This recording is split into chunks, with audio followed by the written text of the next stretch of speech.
Hi, I'm Stephen J. Abramson, and today is March 27th, 2014, and I'm honored to interview the wonderful Danette Herman right here. This is for the Archive of American Television, and we are in North Hollywood, California. Okay, so here we go. What was your name at birth? Danette Herman. Okay, and where were you born? Los Angeles, California. And when were you born? April 19th. Okay.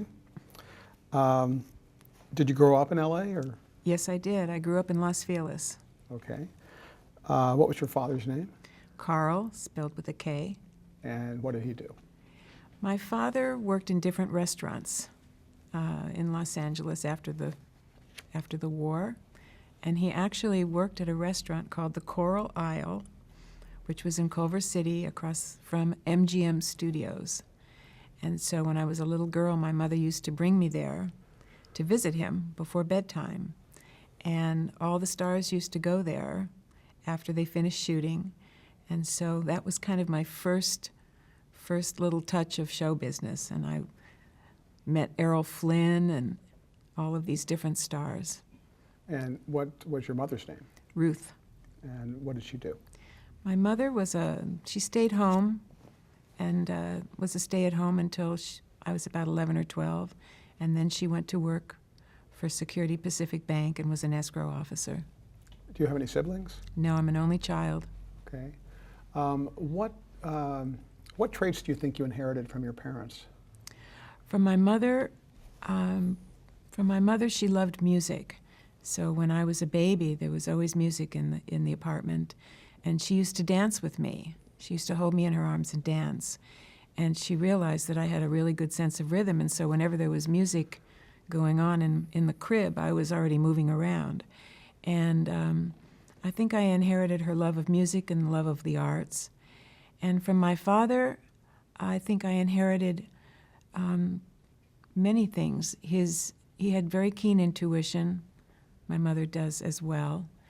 And a sort of, I think I inherited independence as well, the sense of independence. What were your interests when you were growing up? Well, when I was growing up, I was as an only child. In the neighborhood that we lived in Los Feliz, there weren't too many children to play with. And because my mother realized that I liked music and I also needed to be around children of my age, at a very early age, starting at 2.5, I started dancing classes. And I took tap, ballet, which I was terrible at, and I met a friend who turned out to be a lifelong friend, who was a child actress at the time, Shelley Fabares. And so from there, I studied dance for a very long time. It was never going to be a profession. But then she started me in singing lessons, and I had all kinds of lessons. And I was part of a singing group, and we used to put on shows in senior citizens' homes. And so there was an awful lot of that during an early age. And then with my friendship with Shelley Fabares, I was around a lot of show business with her because later on she starred in the Donna Reed series, and she was in Elvis Presley movies, and I used to visit her on set. And we were very, very involved with Hollywood at that point. So when you were a child, what did you want to be when you grew up? I had no clue whatsoever, none whatsoever. I never had a focus on what I wanted to be when I grew up. As an only child, I was always around adults. I was very much at ease with adults, and I was also taller than most of the kids in grammar school, so I skipped a lot of grades, I think, based on the fact that I was taller, and because I had a cute personality, and I just never had any goals in terms of what I wanted to do when I grew up. And also at that time, I don't think girls did focus on careers. I don't think that was really something that girls talked about at that point. And I never actually had a goal when I first started working either. But I knew that I was an independent person, and I knew that intuitively, I knew that my path would be a different one. I didn't know what it was going to be, though. What kind of TV shows did you watch growing up? Your Show of Shows, the Academy Awards, all of the variety shows that were on at that time, probably the Dinah Shore show, your What's My Line, you know, all of the shows that were on at Milton Berle, I think, the Texaco Comedy Hour. We watched a lot of television when it became, you know, popular to watch. I think every show you mentioned was a live show. Yes. What about film shows or things that came along, like in the 60s? Any favorites? Oh, gosh. Well, I watched everything. I mean, I watched the Mary Tyler Moore Show, and then later on Carol Burnett, and mostly variety shows I watched. And then in the days of the great sitcoms, of course, Taxi and All in the Family and all of those shows, The Jeffersons and Where'd you go to high school? University High School in West LA, Uni High. Okay, and then what did you do after high school? After high school, I went to college at the University of Colorado, and I was much younger than other people there. And so it kind of caught up with me because all of a sudden I really had to study and do homework. And but I only stayed there for a year, and I enjoyed it very much, and I actually did quite well there. And then I came back and I went to SC, and I stayed there for a year, and then I went to UCLA, and then I stopped. Had you picked out a major on your? Just liberal arts, Okay. just liberal arts. But during those times, I always had jobs. It wasn't that I had a full-time job, and they weren't show business jobs, but I always had part-time jobs. I worked in department stores and things of that nature, and I liked working. Did you have, at this point in college, did you have any career goals? No, I just knew that I wanted to work. And among the jobs that you considered, did you think about working in the entertainment industry? No, but you know, I was around it a lot. And I was around it because, you know, from a very early age, my mother and father took me to all the movies. My mother took me to every theatrical show that came into town, The King and I, and all those musicals. And we went to movies, and we went to music things, and I was taking all these different classes. I was still taking them all these years. And so I was really around the entertainment business from a very early age. But I didn't have the stomach for actually being in front of the camera. My mother knew that. People wanted to do things with me. They wanted me to try out for things and go to auditions and even later on modeling. And I just knew that it wasn't for me. I didn't want to be compared with other people. I didn't want to be told that I wasn't going to get the job. And I'm not saying this from a point of ego, but if I was ever going to do it, I would want to be a big star. So it wasn't a path that I pursued. But in high school, I was in the drill team, and I took dance classes, and I was in plays when I was in junior high, and plays in high school. And when I went to college, I kind of stopped all that. But I was always around it, and I continued my dancing classes and my dancing even when I came back from college. And but it was just a hobby. I knew I was never going to be a professional at it. So what was your first television job, and how did you get it? Well, my first actual television job was with Dick Clark Productions. I believe it was 1965 or 1966. Dick had just moved out here from Philadelphia. He opened up his offices on Sunset Boulevard. And I was looking for a job, and I read about it in the newspaper. And at the time, I actually was on crutches because I just had my foot operated on. So I walked in there with crutches and a cast. And it was hardly anybody working there at the time.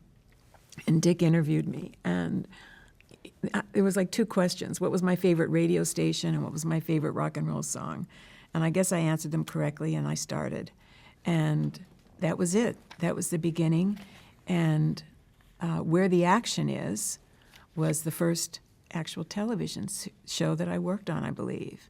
It was a series, and in its way, in a way, it was kind of a pioneer series because it was the first time that we actually took music acts and took them on location. And so at the time, every music act went through Dick Clark Productions because he also had a touring company. And, so we did a lot of shows with Smokey Robinson and Diana Ross and the Supremes, and everybody came through. The Temptations, and we were putting the Temptations doing their dance steps on the sand in Ventura, and it was a really good training. And I'd had no training. I didn't know anybody in the business. I had no references. I didn't know anybody. I had no contacts. And that's how I started. And there were so many different producers that came through that company that I kind of was left to my own devices to just do what I wanted, what I could do. And so I really learned a lot on my own on how to put a rundown together and schedule and logistics. And a young gal that was also working there as the receptionist, she had really good ears, and so she really could pick hits. And that's what I did for about a year. And that's how I started, and that's how I learned. And it was a great time to work at Dick Clark Productions because everybody was on Bandstand, and the Stones and the Beatles and all those people. Every music person went through. Stevie Wonder, the Jackson 5. So it was a great training. I didn't stay there beyond a year or so.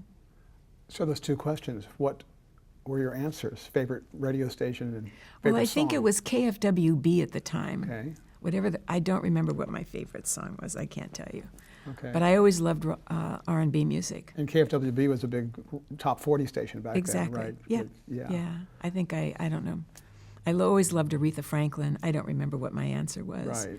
But, we worked for very little money, and it was just and I loved it, It suited me because I was kind of on my own. I was never, in my whole career, I've never been anybody's secretary or assistant.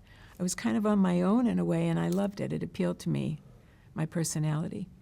Where the Action Is felt like a live show. Was it a live show? No, we taped it. Okay. We taped it on location. Steve Alamo, the Action Kids. Mm-hmm. Pete Menefee was an Action Kid, and he went on to be a really wonderful television designer. Paul Revere and the Raiders, and everybody came through at that point. My friend and I, who were working on the show at the time, we were the ones who put Neil Diamond on his first network television special, and when his hit record was Solitary Man. So there was a lot going on. The Buffalo Springfield. Everybody was on that show. What was Dick Clark like as a boss? Dick Clark was great. I really liked Dick, and I went back to work for him over the years on the American Music Awards when he first started it. And Dick was a classy guy, very specific. You had to know your business to be with him. And, gracious, and I really liked him. What was the work environment like?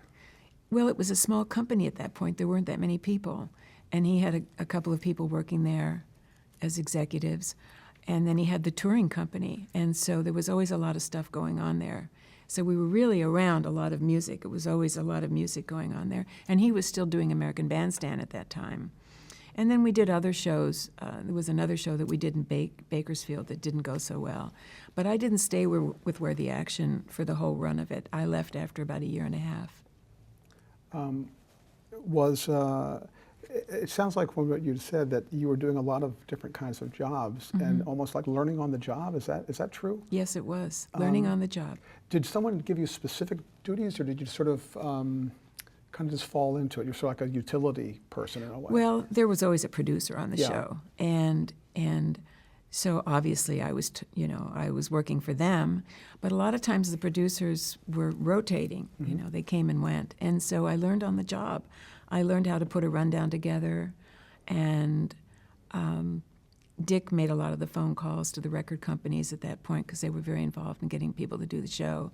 But I learned about schedule and logistics and just how to deal with talent and deal with producers and directors. And did you start to get a picture of what you wanted to do later, or were you No. just sort of enjoying it at the moment? No, I knew I liked it, Yeah. but I had no particular goal. It was, at that point, a lucky break, a job.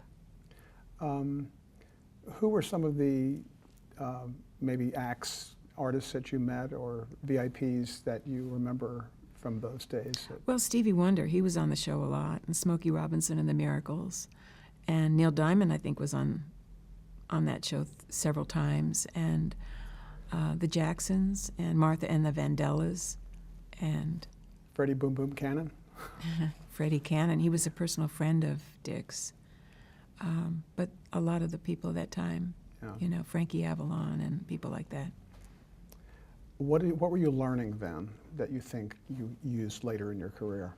What I was learning then was about the overall show, which is how I've always approached the work that I do. Even though the show was small, it was a half hour, I believe. What I learned was to look at the overall show, to look at a rundown and to try and understand a rundown and how things would work sequentially, and how to deal with talent, and how to organize, how to be a good organizer, and to understand schedule as well. So all the basics. At this point, were you thinking about you want to continue in this business? Yes, I think I was, because I really liked it, and it was exciting. You know, I was starting something new. I was part of something new. And at that time, the music scene was just exploding. You know, it was in the 60s, and there was so much going on, and it was a time of change also. So, yes. Where the Action Is, that aired daily, didn't it? Like in the afternoons? Yes. Across the country? Yeah. What was the schedule like, the typical production schedule? Well, we would do things in advance. We'd go on location and we'd shoot several shows. We'd put them in the can, as they said. Put them in the can. And we'd do several shows at a time. We were always on the beach. I think we did things at Alvera Street. We went to Ventura. It was always on the beach somewhere, which was ironic because it's not like you want to put a music act on the beach. But a lot of locations, which was very not typical at that time. We used the big control truck at the time, you know, this big gargantuan truck and all of that. And it was kind of the first time that a show like that had been done, actually. Was everything lip-synced, or was Yes. it live? Okay. Lip-synced. Everything was lip-synced? Everything was lip-synced. Okay. So how did you come to work for Marty Pasetta? Well, Marty was a little bit later on in the journey. Marty Pasetta, I don't know how. I did the Glenn Campbell series, and Marty Pasetta prior to that had been doing the Smothers Brothers series, and so we were all kind of in the same CBS area. I might have met him there, but when he finally approached me to work for him, I was actually working for Ernest Lehman, the screenwriter. Don't ask me what I was doing, but he had an office on the lot, on 20th Century Fox lot. And he needed somebody to help him doing what I don't know, because I wasn't a writer and I really wasn't a secretary. But I would sit in this office all by myself until 5 o'clock in the afternoon. And he would call me up and say, please call Nate and Al's and have them deliver a turkey sandwich on rye. So one day, I got really bored with this. But I met a lot of good people. I used to talk to Michael Crichton all the time on the lot and everything. And Marty Pasetta called me one day when I was working there. And he said, would you like to come work for me on a show? And I said, great, I'd love to. Because Marty at that time was the king of live television and events. There were several important people, the Smith-Hemian operation, of course, and George Slaughter. But Marty was known to do all the big live shows. And he directed and produced, right, Marty? Yes, he did. And he owned a lot of his shows, too. You said CBS. Was this Television City, or where was the lot? CBS TV City was where the Smothers TV Brothers. City, okay, Yeah, right. that's where all those variety Right. shows were done, Right. Carol Burnett and all of them. Right, okay. And that's when I started to work for him. It might have been the first show that I worked for him. He had somebody already on staff. At that time, the gals that worked directly with the producer-director were called assistant to the producer. now the title is called production supervisor. So at that time, that job description included, helping put the script together and script distribution and revisions and putting the rundown together and the schedule and all of that. So he already had somebody that had that job who worked very closely with him. And I guess they needed some help. And so I came in as a production assistant, and that's what that job was called at that time. Now a production assistant or a PA means somebody that's running around town and picking up things and delivering things. But production assistant meant the second girl. And I think the first show, and again, I don't remember the chronology completely, it could have been the Grammy Awards, where we did them in Nashville, Tennessee, at the Tennessee Theater. And my recollection of that, and Pierre Cossette was the producer of those shows, and my main recollection of that, number one, was that, of course, at that time, Nashville was a very small town, but it's the first time the show had been done there, and Curtis Mayfield was on the show. And Marty loved the big spectacles, so he thought it would be great to have smoke in the number. And the audience was sitting there. And there was so much smoke that you couldn't see Curtis Mayfield. You could hear him choking, and you could see everybody in the audience going back as they saw the smoke coming towards them. But that's how I met Jack Elliott, who was the music director for all the Grammy shows and all these different people. And I think I stayed with him from then on, or I came back to do the Elvis live via satellite show that was done from Hawaii, which was really the first show of its kind to feature a music performer live from a location. And that was pretty exciting to have that opportunity to do something like that. I'd never done anything like that before. And to meet Elvis as briefly as brief as it was. And it was, again, one of those shows that was the first to do something like that. Of course, now it's commonplace, but Elvis loved Marty because Marty was very straight with him, and we had a big rehearsal, and then we did the show, and then when it was over, somebody came and tried to destroy the control truck. I don't know who it was, but that's how it ended. But from then on, I stayed with Marty, and the woman that had been working with him left to work on TV, on a series, and I wound up working for him for 8 years on everything that he did. And he did everything at that time. He did at least 12 shows a year. I worked for one salary. I can still joke with him about that now. But at that time, he was doing the Academy Awards, and he was doing the Emmys, I believe. He was doing the Grammy Awards, and he was doing a lot of the American Film Institute tributes. And we did tons of variety specials and many, many, many shows. And he was a pioneer, and he created the template on award shows that still stands today.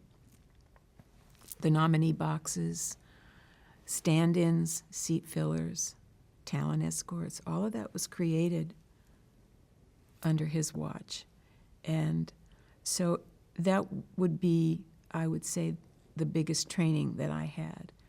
But with Marty, he moved really fast, and his mind was constantly going, and his expertise and his brilliance was in technical things, and he was an innovator in many, many things, and he moved very fast. And so if you didn't get it on the first and a half try, you were left in the dust, and so you had to keep up with him.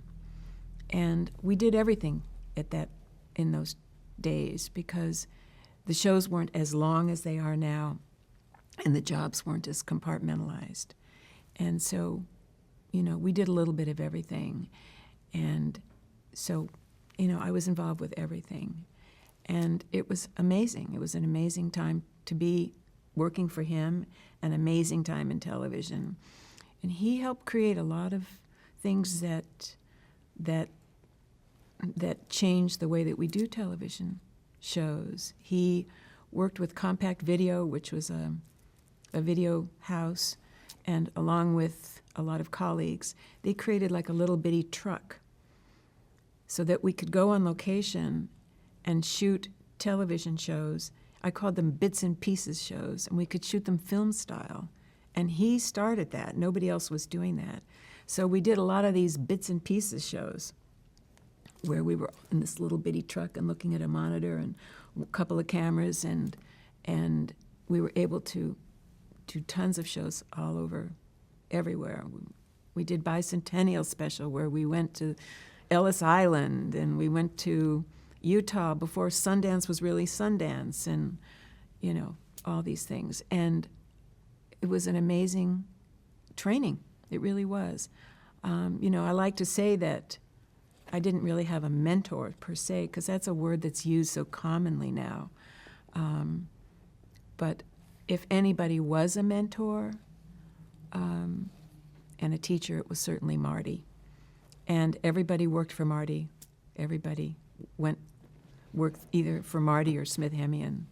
And, you know, Lou Horvitz was his cameraman, and everybody went through there. And, you know, they knew that they were going to learn something from Marty. And he could be very tough.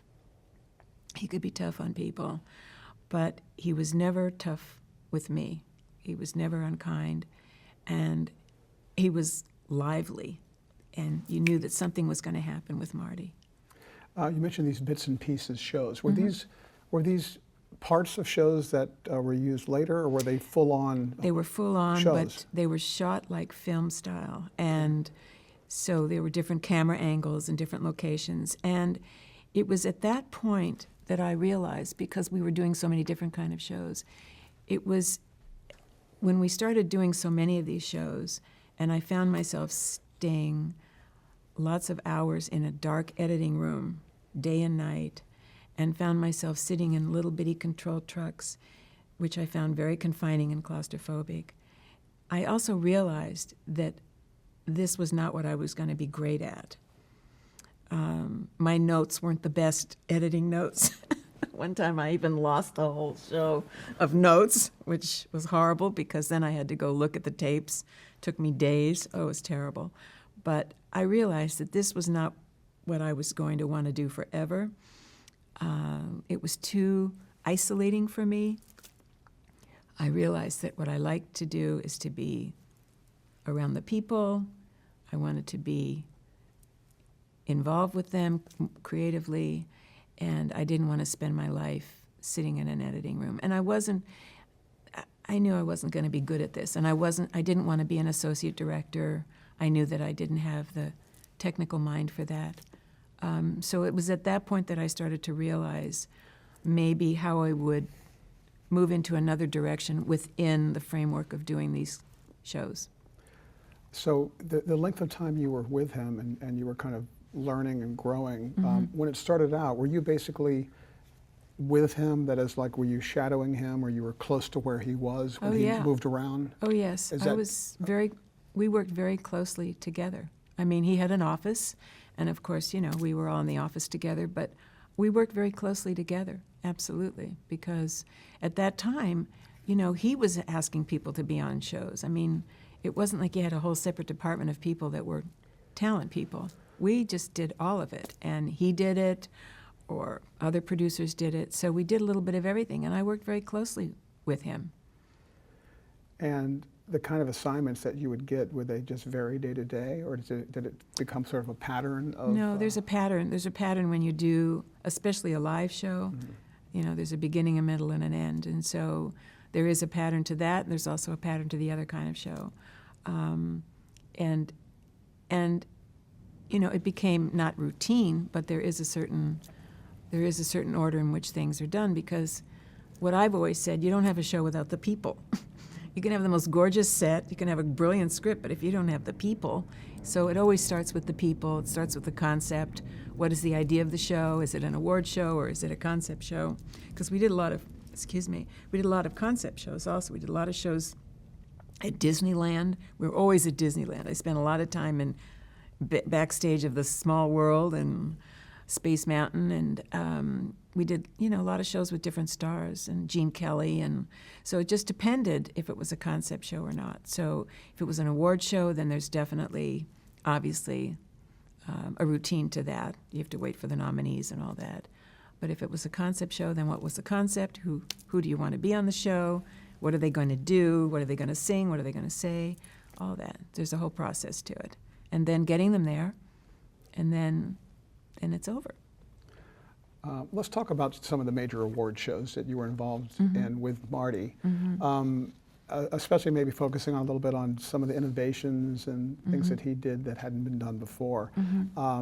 But let's talk about the Oscars, the Grammys, and the Emmys. What differed between those kinds of award shows that he kind of contributed? Well, all awards shows have a certain pattern. I mean, you start with the nominees, of course. With the Oscars, what he brought to the Oscars was a lot of excitement. He liked performance. We did a lot of production numbers on the Oscars at that point, some that had nothing to do with a nominated song. There was always a big production number. He loved marching bands. He loved all kinds of exciting things. The Grammys was obviously all about music. And when we were doing the Grammys, obviously Pierre Cossette was the executive producer, but we used to do them at the Palladium, the Hollywood Palladium, and at that time it was like only a 2-hour show. And there were a lot of people that were on that show many times, like Natalie Cole and Stevie Wonder and people like that. The Emmys was not necessarily a show that Marty did all of the time, but we did do them quite a bit. Each show is different because with the Emmys, a lot of times the nominees are the same year after year. So there's a similarity of people. With the Oscars, it's always different people. And with the Grammys, a lot of times there's similarity, but it's all about performance. But what he brought to all of those shows was a way in which you do these shows, in terms of the technicalities, in terms of the camera work, in terms of procedures and how we put these shows together. And that's what he brought to them. Was the pace different from one show to the other, or the tone? Yes. How so? I don't remember so much doing the Emmys with him in the sense, but the Oscars, when we were doing the Oscars, we were at the Dorothy Chandler Pavilion, which I loved. I always loved the Dorothy Chandler. It had such an intimacy to it. And, the Oscars obviously has a real importance to it. And, it was just had a different energy to it. The Grammys was always probably a lot more fun because of the music people. And one of the things that's changed between now and then is that people rehearsed. You used to get people to rehearse. We used to have people rehearse for a couple of days. Now you're lucky if you get them for an hour. But we had a lot of contact with the artists. There weren't as many layers to get to people. And so there was an awful lot of interchange with artists. And with the Oscars, obviously, there was always a producer. So the years that I started doing the Oscars with Marty, those were the years that Howard W. Koch produced them, and then Jack Haley Jr. and William Friedkin and people like that. So we were always working for a producer. And Marty was not the producer of that show, but he had done so many of them that, he was more than just the director.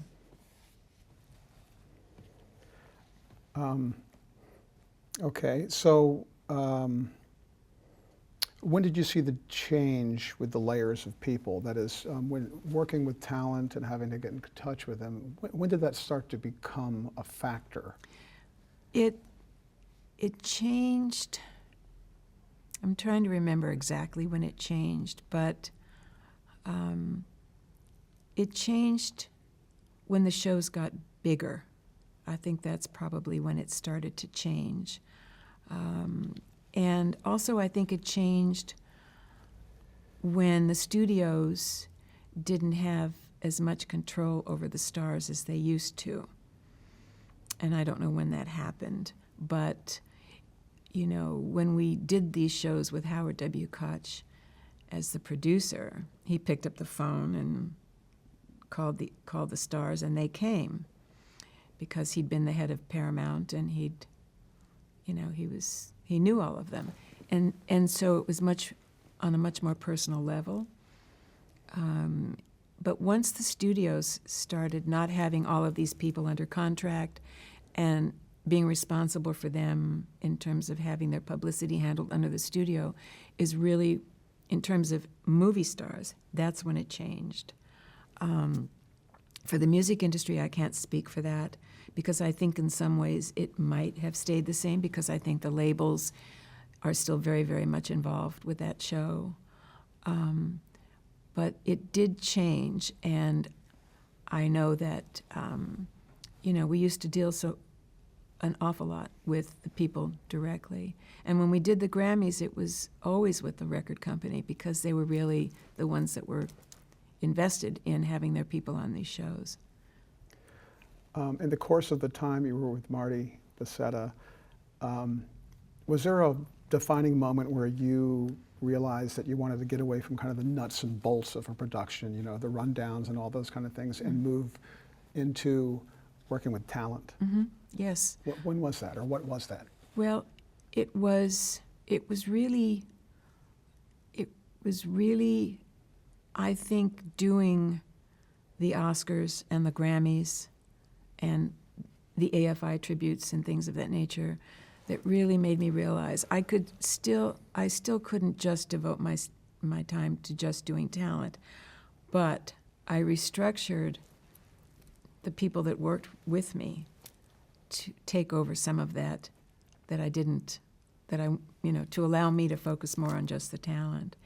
And because of my training with Marty and all the other shows that I had done before him and subsequently, and because of the way that I started at Dick Clark, I always approach my job looking at it from the overall. I don't just look at it from the talent part. And that's why it's really hard to define me and to define specifically what I do, because I don't work like many other people that are in the same field. I still look at it from a production and an overall viewpoint. I'm still involved with schedule. It's still important for me to be involved with that. So it's different.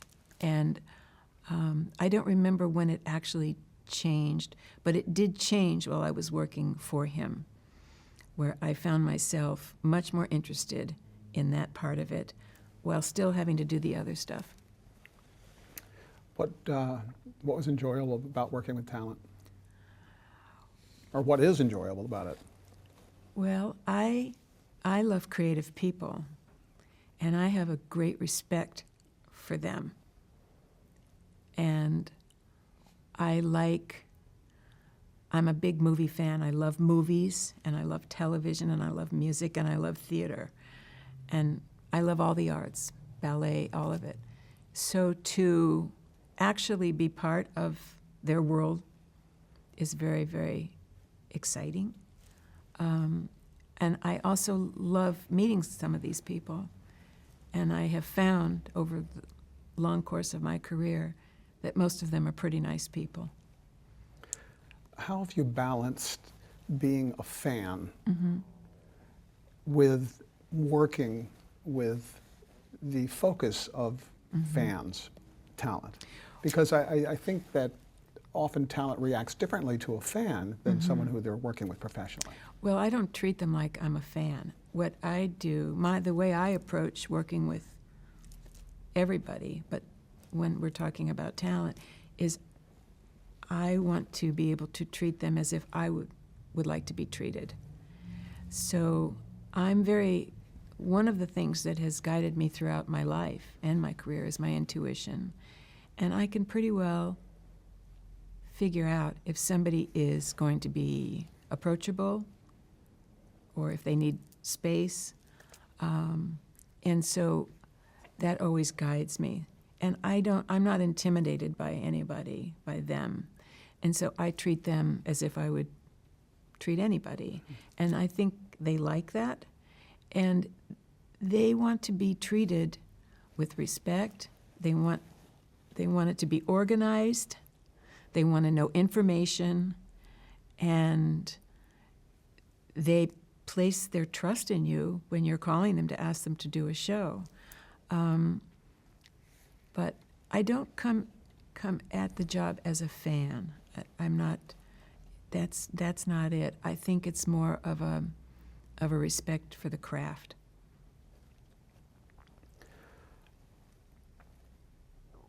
What about managers, publicists, agents? How do you form? How have you formed bonds with the people that kind of, control and help the talent? I don't deal too much with agents. We don't really do that too much. I mean, I do know quite a few of them, and but mostly the relationships are with publicists and managers, and I think that the publicists have a really hard job, and I feel like we're kind of counterparts to one another, that we're kind of both trying to accomplish the same thing, that we're messengers in some way, because I'm asking them to do something on behalf of the show and the producer, asking them to do a particular thing or a particular idea or present with somebody, and so then they have to go to the star, and then they have to go to other people associated with the star. So I really work very well with the publicists. I have great relationships with them. Again, I have great respect for what they do because it's a really hard job. They get bombarded with tons and tons and tons of requests, and I work really well with them. And I also work with a lot of managers as well, especially with music acts. But agents not so much. It just depends on the show. During the Oscars, of course, you're in touch with a lot of agents. But again, it's really the publicists and the managers that really help you.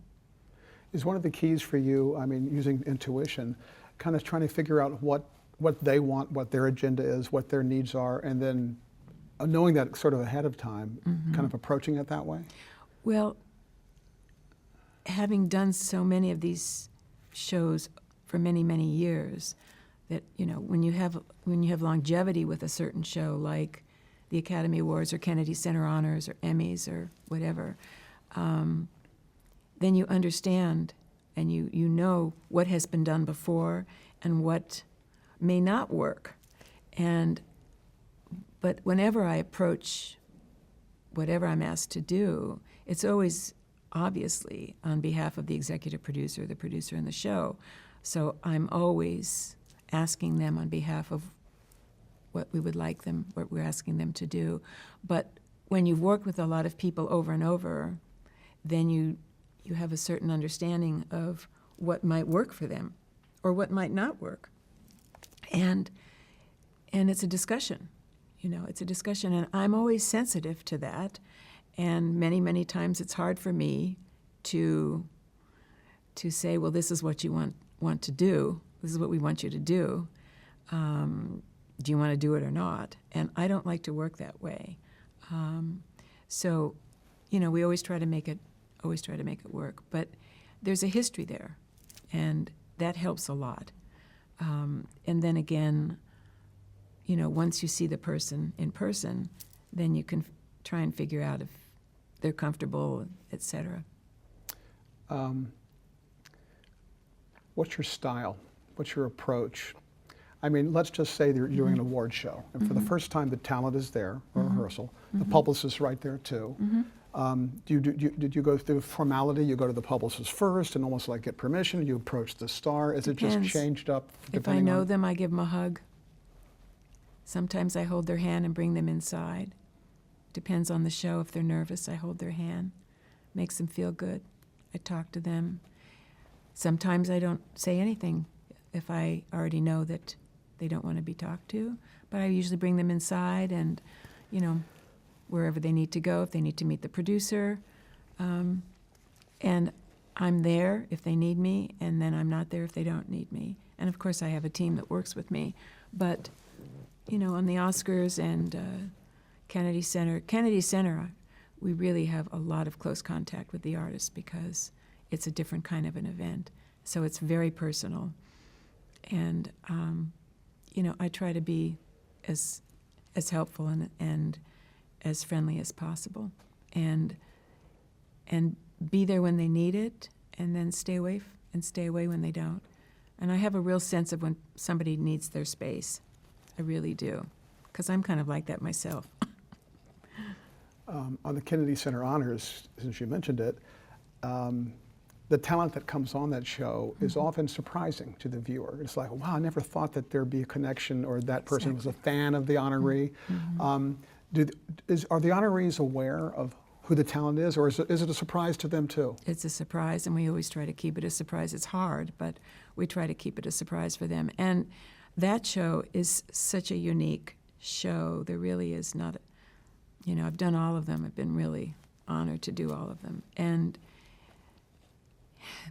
it's such a unique show, and especially what's so wonderful is when somebody has never done the show before and really doesn't know what it is, and they might think it's just an award show, and then they get there and they realize this is something so unique and so special.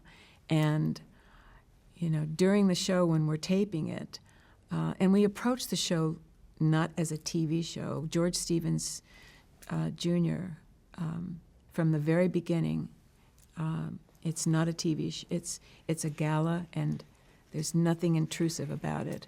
And when those performers get on that stage and look up at the box and see the president and first lady sitting there and all the honorees, it just blows their mind. It just is such a powerful experience. And during the show when we're taping it, I'm always standing stage left, which is where most of the artists primarily make their entrance and exits.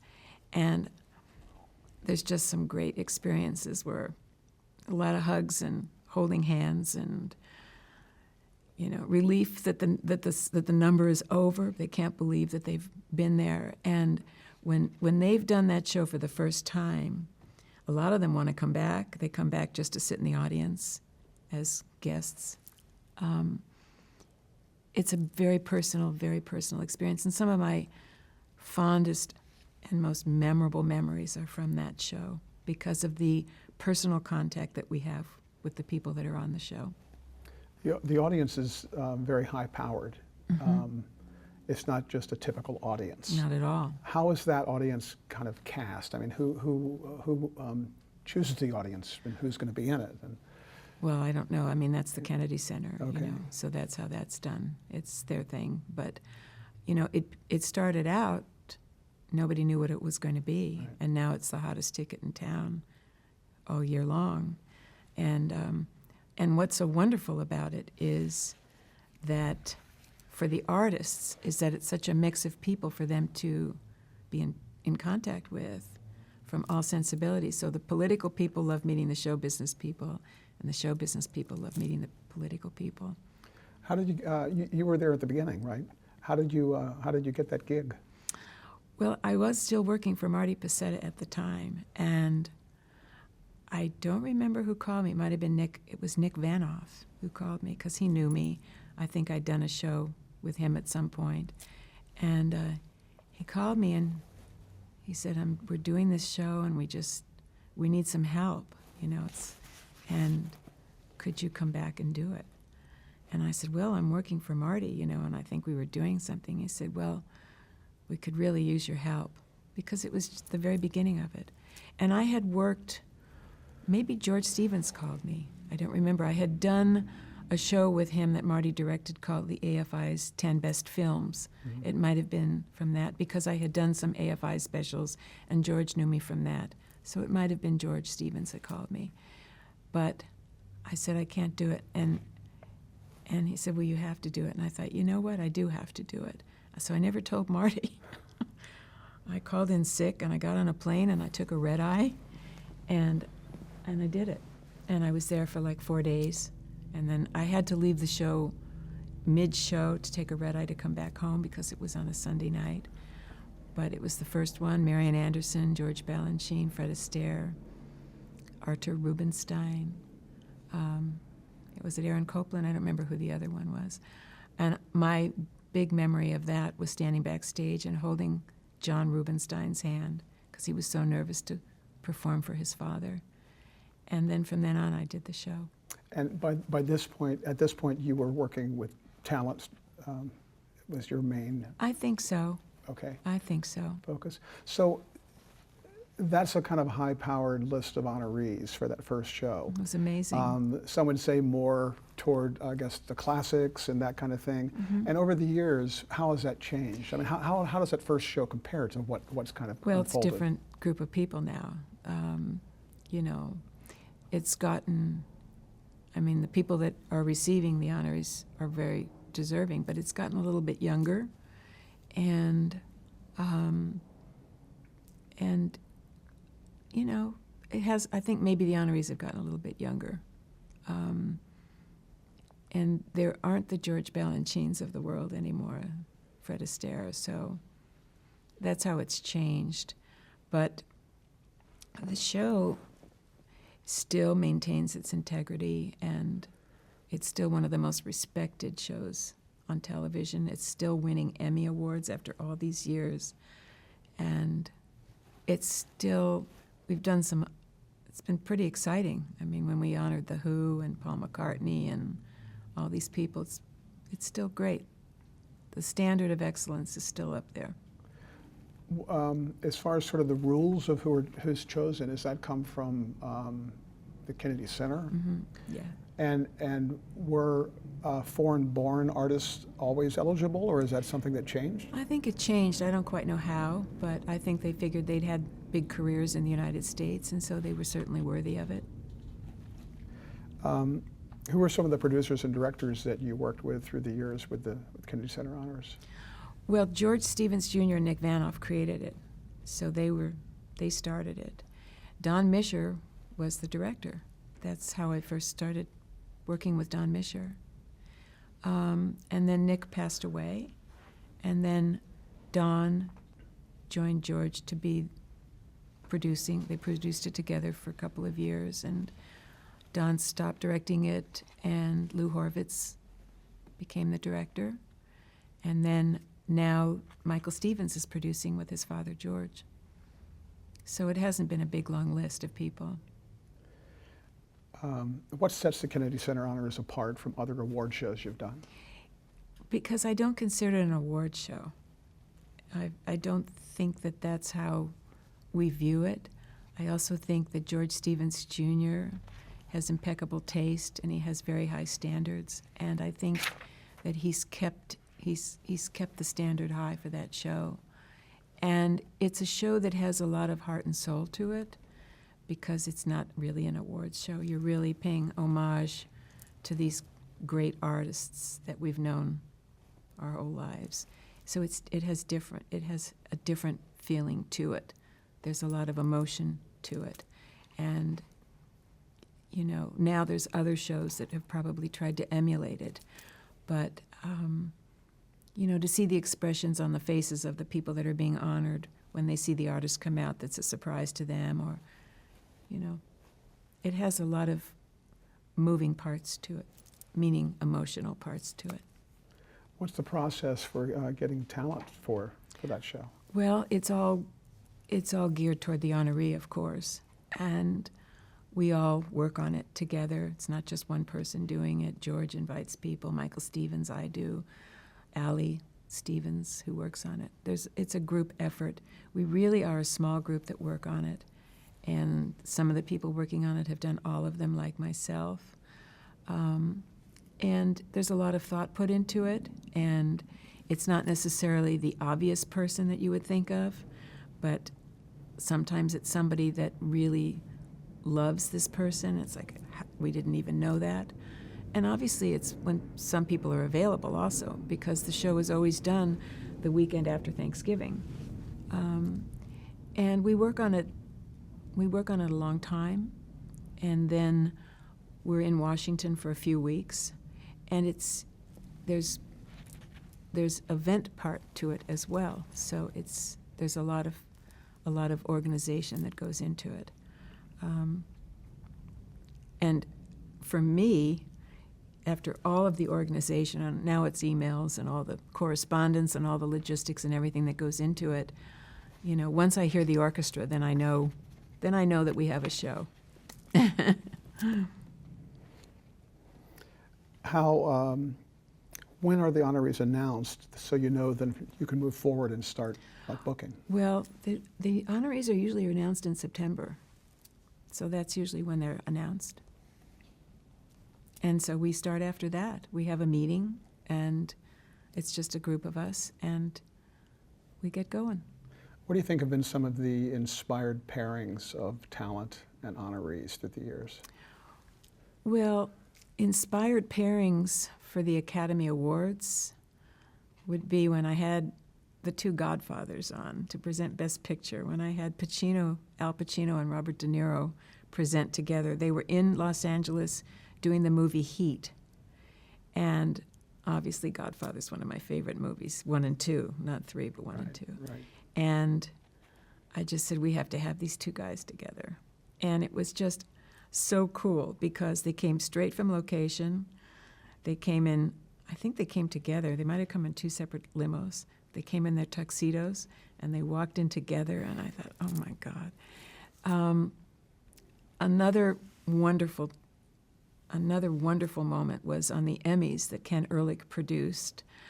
Ken and I just loved The Sopranos, and any time that I could have James Gandolfini present on the Emmys I asked him, whenever I did the Emmys, I always asked James to be on the show, and he always had to present with Edie. It was always James and Edie. And he rehearsed. HBO always had them rehearse. And he would say to me, you know, Red, what am I doing here? Why are you having me rehearse? But he was great. And so Ken and I and it was going to be the last time that The Sopranos, I think it was going to be their finale that year of the Emmys. And Ken said, we have to do something. We have to honor them in some way. And so Ken put together this great idea where he had Jersey Boys. He brought that performance in, and we invited the cast to come.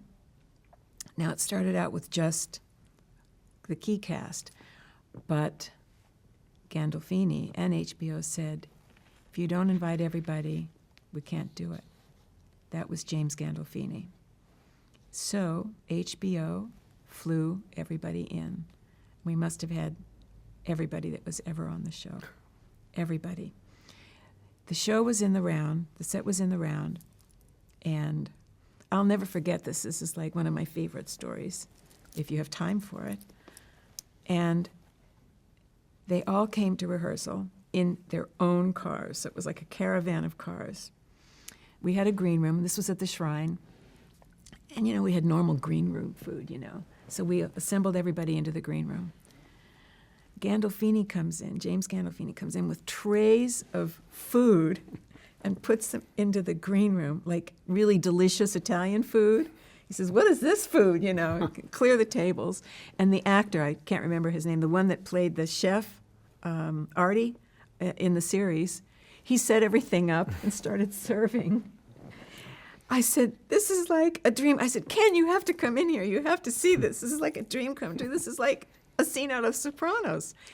So then we brought everybody into, and they were having such a good time because the series was over, and we put them in the audience, and we had bleachers.